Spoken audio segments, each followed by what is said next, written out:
Culture is a very important part of our lives. It teaches us numerous lessons. So we are proud to say this is part of our culture. This is part of the way we live. The description in the gospel is a very Eastern culture. This is how they celebrate weddings. I can tell it to you from first-hand experience. And it makes an interesting story, and it brings to life exactly what the gospel mentioned. Jesus used the example of a wedding procession. Mind you, Israel is by no means in the West. I say that in a very deliberate sense because sometimes Christianity is looked upon as a religion of the West. It's not. It did not start in the West. It started in the East. Jesus was a good Jew. Israel is in the East. I deliberately say that. However, I also have to add that the West was able to fund the spread of Christianity. And in many ways, it was the missionaries from the West who continued to evangelize the rest of the world, as far away as China. A group of missionaries known as the Maryknoll missionaries still work in China. I mention this little detail to show that this is a very interconnected world. We are not living as little islands. Only in South Carolina and the eastern coast we do that. But even our islands are connected. What would we do here in Charleston without bridges? So if the traffic on the bridges increases, it simply means that the population is increasing.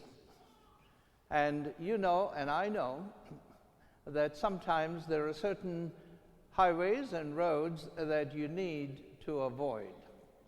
One last little piece of information just to keep your attention, since there'll be a test after this is all over with. Okay, you're listening, that's fine. It took me 40 minutes, about 4 days ago, to go from Moore Street to I-526, 40 minutes. We were crawling. And then last evening, I barely spent 5 or 6 minutes. I was just right there at 526.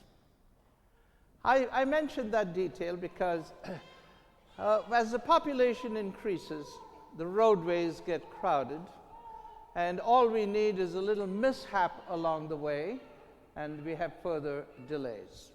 Hold your patience. Hold your anger, really. Show your patience. There is a saying in Arabic,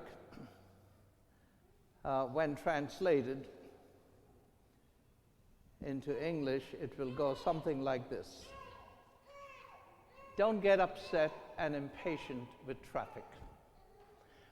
Because the one in front of you, you have no idea if, this is a joke, this is just a joke now, listen, don't quote me and say that, this is what he calls us. No, I don't do those kinds of things. You don't know if the person in front of you is a man, woman, or beast. And you know what? Further, you don't know that person's mother. Now, why do I say that? Because in Eastern culture, they're very earthy. And if you ask someone, as I'm thinking about it in Arabic itself, if you ask someone, what has my mother got to do with this? And the response would be, if my mother knew how you're treating me in public, she'd slap you.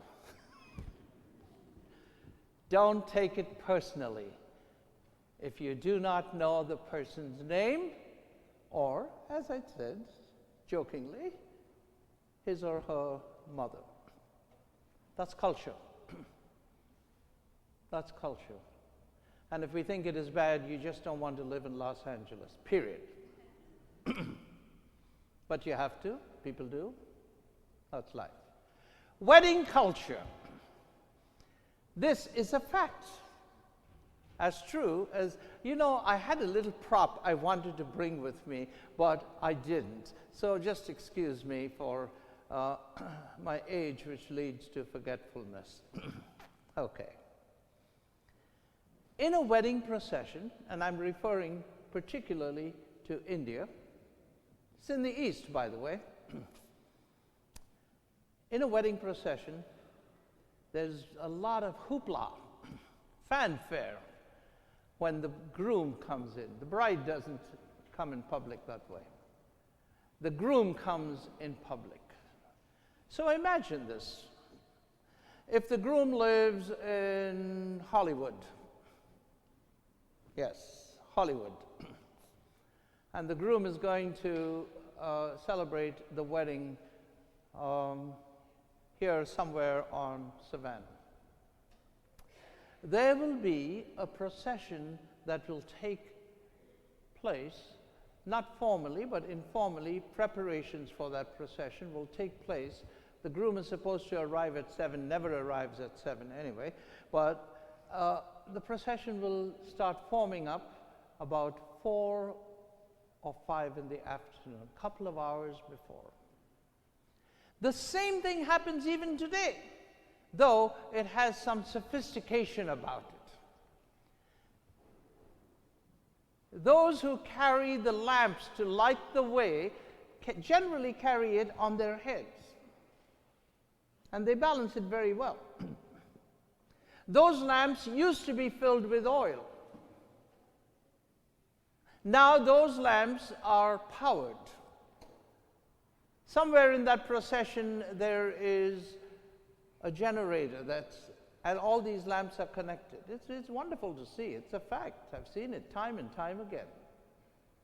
And then there are people who are decked out for the evening. They'll put on their best for the evening. And they'll follow this procession all the way from Hollywood. Did I say Hollywood? Yeah, Hollywood. From there all the way to the next door neighbors. They'll follow that in the procession. The groom is somewhere towards the end, but not the last person. Now this is a fact. You can check it out on YouTube, whatever you wish. The groom always arrives on a white stallion. It's very majestic. And the groom is decked out in the best garments for the wedding, and he has a headgear that is very festive. And there's a lot of hoopla. In days gone by, when me, was a little kid, there were oil lamps. Now they're powered, either battery powered or generators in some way. They're powered, very bright. They light up the way. And of course, if you think the traffic is bad on Savannah, when that wedding procession is going by, you couldn't possibly get into it, period. That's the way it goes. That's the example. And I have to say that generally, the lamp bearers are women. They're also very festively decked out, so to speak. That's a company by itself that will provide the lamps, the oil, the lamp bearers, all of that. That's a business by itself. And there are people who will raise stallions only for weddings, white stallions, only for weddings. And they make good money. Having given you that picture, which I'm sure all these artistic minds are putting together, now we come to the gospel. That's exactly the example Jesus used. They were ready for the procession. The virgins had lamps, the lamp bearers had lamps dimmed. And because the bridegroom was delayed in coming, they slumbered and slept.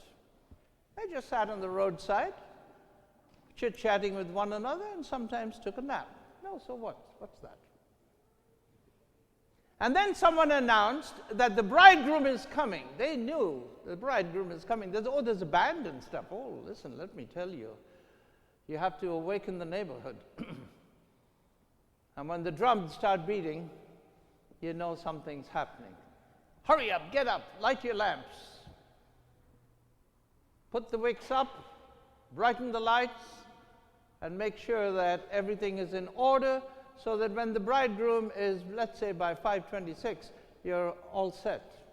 You're all set. The procession doesn't begin in Hollywood. The band begins there.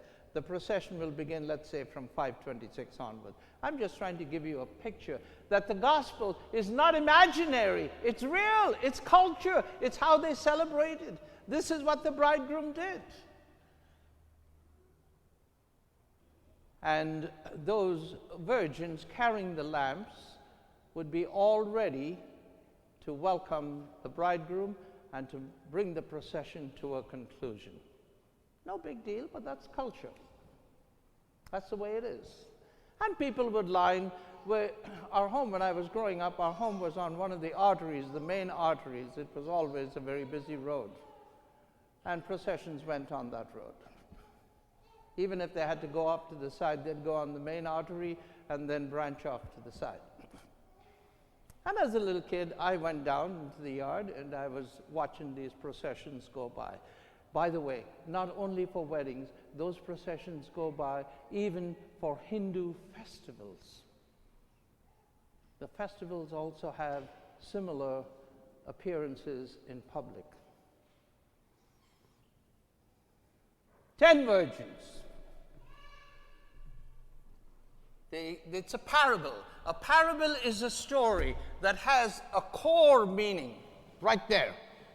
The parable is built around it. 10 virgins in the procession. 5 of them were? W? Wise. 5 of them were? Foolish. Okay. Whatever the description, just that we know it. And continue with the story as it's given in the gospel, a very real life story that Jesus used. After all, when you take things from real life, people are able to understand them. For at least for a little while we do, and then afterwards maybe we forget. That's okay, but the fact is that it's real life, it's experience, it's culture. So Jesus used this example of the 10 virgins. 5 of them were foolish, 5 of them were wise. Foolish, wise. The wise ones brought extra flasks of oil, containers. Don't think of thermos, okay? Extra containers of oil. Because they